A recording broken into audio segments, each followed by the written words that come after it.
Hai, Assalamualaikum warahmatullahi wabarakatuh. Apa kabar korang semua? Saya ketidur. Okey. Terima kasih kerana klik video kecil saja. Jangan lupa like, comment dan subscribe. Okey. Siapa yang ikuti cerita bahagia yang tertangguh? Okey, sudah habis episod 8. Siapa yang ikut cerita ni, dia akan, kalau rasa-rasa darah tu macam tak stabil tu, tapi tengoklah.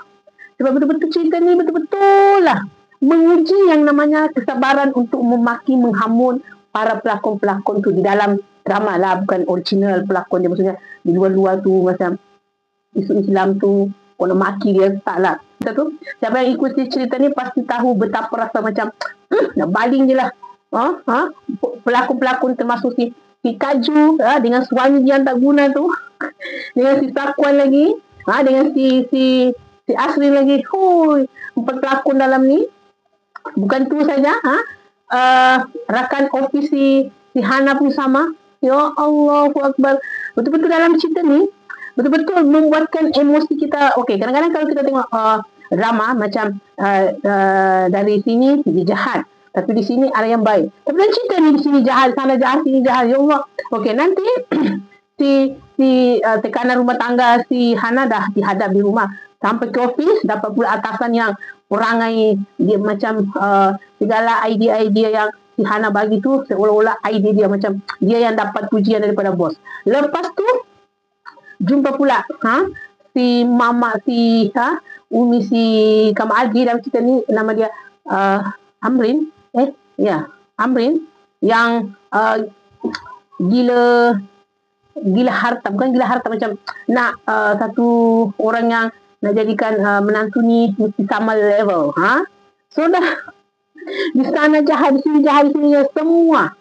Okey, nak cari tahulah si Hana ni siapa. Sebab si Amrin kan dia sudah macam suka dengan si Hana, tapi dalam masa yang sama dia masih sedar kalau si Hana tu isteri orang. Tapi bila dia jumpa surat yang dihantar pergi rumah si Hana, dia kan jiran rumah si Hana, rumah si Amrin kan, dia kan dah pindah rumah. Bila si Sakwan halau dia, sebab dia dah ambil rumah dia tukarkan nama pemilik tu jadi nama dia. Dan dia beritahu kakak dia lah, kononnya dulu dia yang beli rumah tu sebenarnya.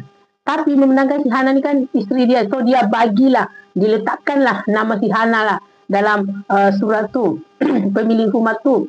Dan bila si Hana konon macam dah mula tak ikut cakap suami, durhaka lah, apa benda lah, so dia tukar balik nama dia kepada nama si Sakwan lah. Maksudnya dia ubah fikiran lah, dia tak nak bagi rumah tu. Ya, nak kurang ajar. Padahal rumah tu memang rumah si Hana. Dia yang tukar nama tu di nama dia. Jahatnya. Dan lagi satu dalam cerita ni yang membuatkan kita darah tinggi tu adalah suami si Kaju. Apa pension dia dalam tu ada suami baik.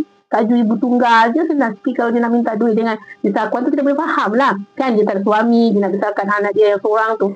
Tapi dalam cerita ni si Kaju tu ada je suami manjang je di rumah tu. Lepas tu si Kaju meminta je duit dengan ini Sakwannya. Padahal muka si Sakwan ni dulu kalau kakak dia minta duit beribu-ribu tu, call je si Hana, Kak Ju minta duit, tolong transfer. Sekarang ada belang kau.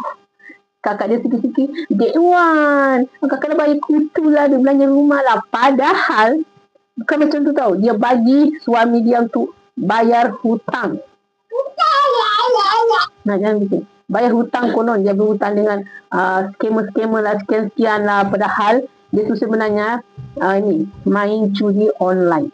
Memang orang-orang yang main judi online ni tiada hanya hutang yang memanjang. Dah lama tau tak Fadi kumpul duit tu. Sampai duit Fadi nak beli game, Fadi anak nak. dia sendiri. Ni hang ni cuba cari Lelo. Hang bukan suka lupa letak kat mana.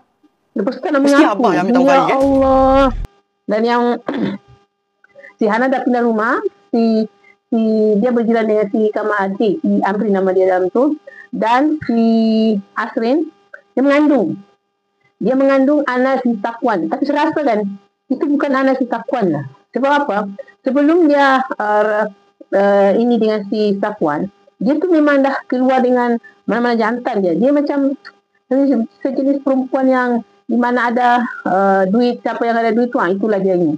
Itulah yang dia akan pilih. Dia ingatkan si Sakwan ni banyak duit sebenarnya. Sebab si Kak Ju tu selalu cerita si Sakwan ni banyak aset lah, kereta, rumah dan sebagainya. Duit berkepuk-kepuk. Bila si Hana dah keluar daripada rumah tu, baru dia tahu yang ada dia tu sebenarnya tak banyak duit pun. Tak banyak duit pun. Sudah digantung kerja lagi. Baru dia nak pergi kerja, dah si Kak Ju. Dek Wan, boleh tak bagi duit Kak Ju? Nak bagi kutu lah, dia malu lah. Dia malu lah dengan geng-geng kutu kalau dia tak bayar duit lah. Padahal dia bayar. Dia bagi laki dia, lepas tu laki dia apa? Main judi online. Anak dia tahu tau. Tapi siapa tu?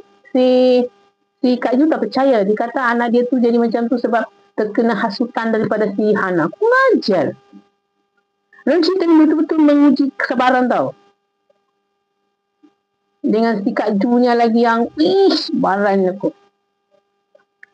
Tapi mak si Hana dah tahu. Dia dah tahu kalau rupa-rupanya selama ini anak dia tu menderita sebab apa? Dia selalu bagi nasihat sana. Hana, walaupun kita di luar sana tu bekerja sebab sana kan macam gaji dia mahal. Mahal gaji dia daripada si suami dia. Dia kena taat, kena hormat pada keluarga suami, kena jaga nama baik suami.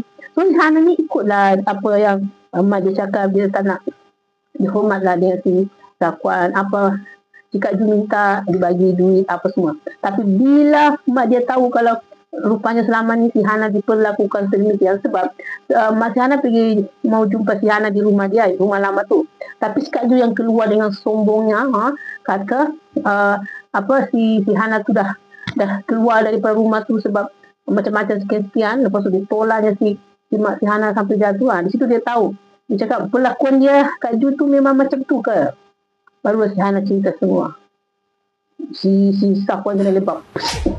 Bila si Hana beritahu kalau sebab si Safwan kan cerita. Bila mak dia masuk hospital, dia cerita lah.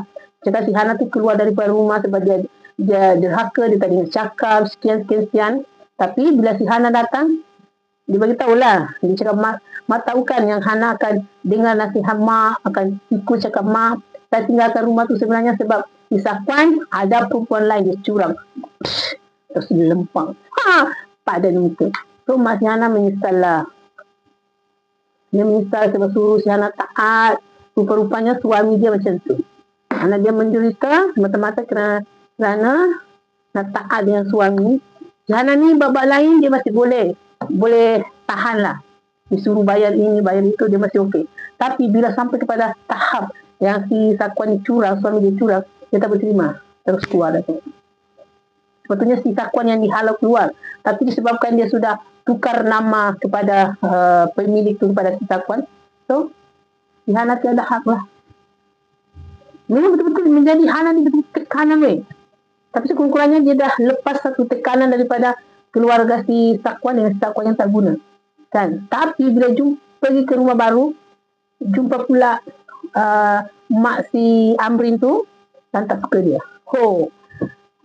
So dalam cerita ni, dalam episod 5-8 sudah habis. Next lagi menyakitkan hati. Okay, so jangan lupa like, comment dan subscribe. Bye.